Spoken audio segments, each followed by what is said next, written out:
Hey guys, so yeah, this is the shed now that it's done.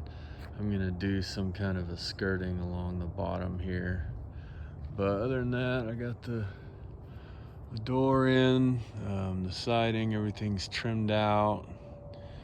I'll show you inside of it. There's underneath. Got everything sealed and finished off. Built this door. Here's the other side. There's no window on that side. Got a little ramp. This is my locking system.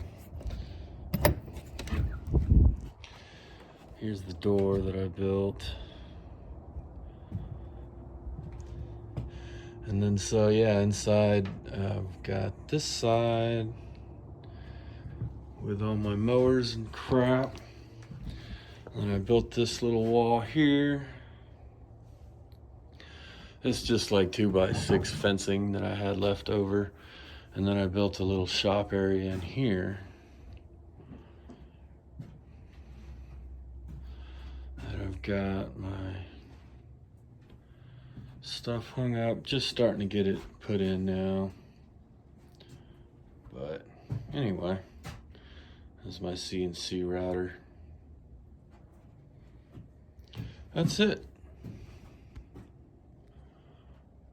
Put some lights in there. As you can see, this is how I framed out.